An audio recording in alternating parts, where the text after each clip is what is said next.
কল্পনা করুন, গভীর রাত, হিমশীতল পাহাড়ের চূড়ায় ঘাপটি মেরে বসে আছে শত্রুপক্ষ। আপনার দেশের সেনাবাহিনী প্রস্তুত তাদের ওপর নিখুঁত মিসাইল হামলা চালানোর জন্য।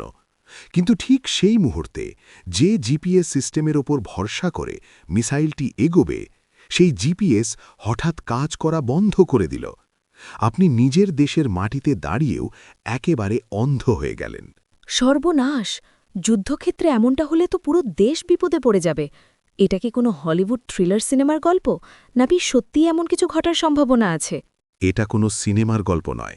১৯৯৯ সালের কার্গিল যুদ্ধের সময় ঠিক এই ভয়ঙ্কর পরিস্থিতির সম্মুখীন হয়েছিল ভারত। আর সেই দিনই ভারত ঠিক করেছিল পথ চলার জন্য আর কোনোদিন অন্য কোনো দেশের স্যাটেলাইটের দিকে হাত পাতবে না। নমস্কার বন্ধুরা, সায়েন্স টকে আপনাদের স্বাগত। আজ আমরা এমন এক রোমাঞ্চকর গল্প বলবো যা শুনলে যে কোনো ভারতীয়র বুক গর্বে ভরে উঠবে। আজ আমরা কথা বলবো ন্যাভিক বা ন্যাভিগেশন উইথ ইন্ডিয়ান কনস্টেলেশন নিয়ে।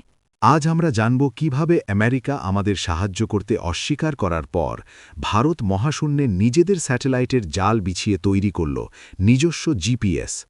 কিভাবে এই প্রযুক্তি কাজ করে আর কেন এটি আমেরিকার জিপিএসের চেয়েও আমাদের জন্য বেশি নিখুঁত, তা নিয়েই আজকের এই গভীর বিশ্লেষণ। আচ্ছা, শুরুতেই সেই কার্গিল যুদ্ধের ঘটনাটা জানতে খুব ইচ্ছে করছে। আমেরিকা কেন আমাদের জিপিএস ডেটা দিতে অস্বীকার করেছিল?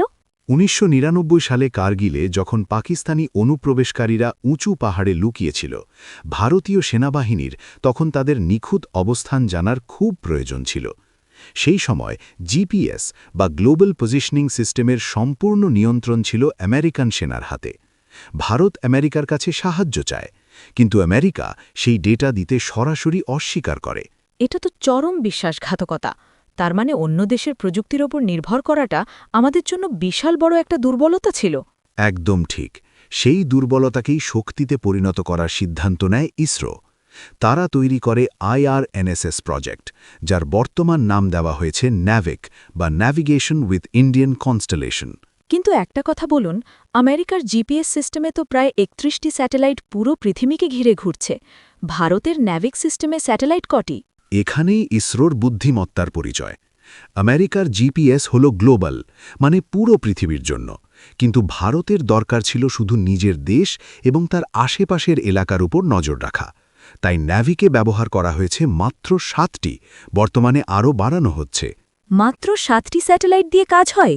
এটা কিভাবে সম্ভব? হ্যাঁ, কারণ ন্যাভিকের স্যাটেলাইটগুলোকে জিও স্টেশনালি এবং জিও সিনক্রোনাস কক্ষপথে রাখা হয়েছে। এর মানে হল পৃথিবী যে বেগে ঘুরছে, এই স্যাটেলাইটগুলো ঠিক একই বেগে ঘুরছে। ফলে এরা সব সময় আকাশের একটি নির্দিষ্ট জায়গায় স্থির থাকে এবং ২৪ ঘণ্টা এক দৃষ্টে শুধু ভারতের দিকেই তাকিয়ে থাকে। আচ্ছা, একটা উদাহরণ দিয়ে ভাবা যাক তো।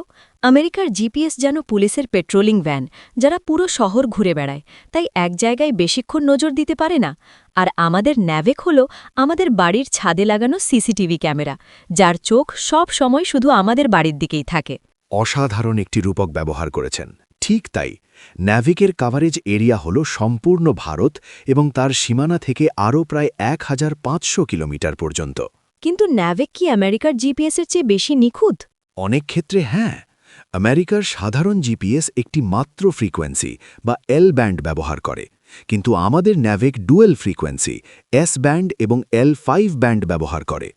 যখন সিগন্যাল পৃথিবীর বায়ুমণ্ডল ভেদ করে আসে, তখন আবহাওয়া খারাপ থাকলে জিপিএস সিগন্যালে ভুল হতে পারে, কিন্তু ন্যাভিকের এই দুটি ব্যান্ডের কারণে যে কোনো খারাপ আবহাওয়াতেও এটি একদম নিখুঁত অবস্থান জানাতে পারে।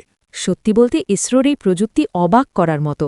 ন্যাভিক নিয়ে আর কি চমকপ্রদ তথ্য আছে যা সাধারণ মানুষ জানে না? একটি দারুণ তথ্য হল, ন্যাভিকে দুটি আলাদা সার্ভিস দেওয়া হয়।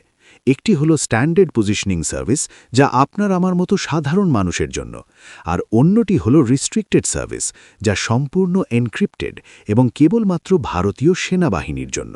তার মানে যুদ্ধের সময় কেউ আমাদের সিগন্যাল জ্যাম বা হ্যাক করতে পারবে না? একদম।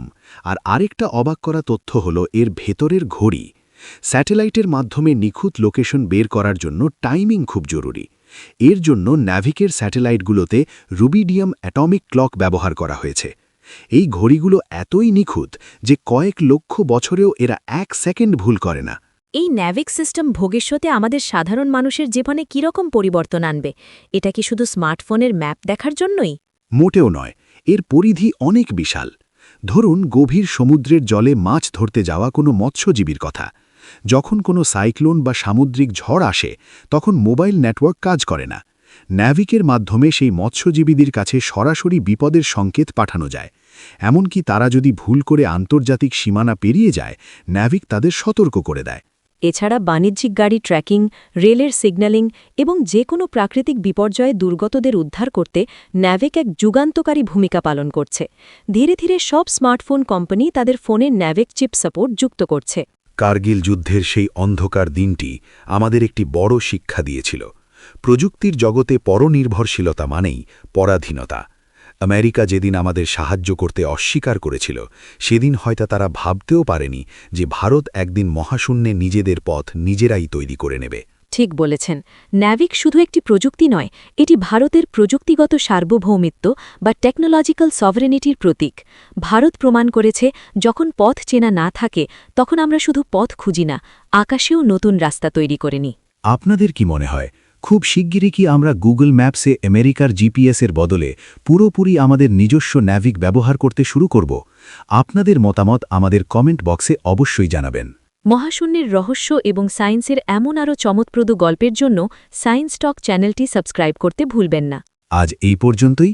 নিজের দেশের বিজ্ঞানে গর্ব করুন আর আমাদের সাথেই থাকুন। ভালো থাকবেন।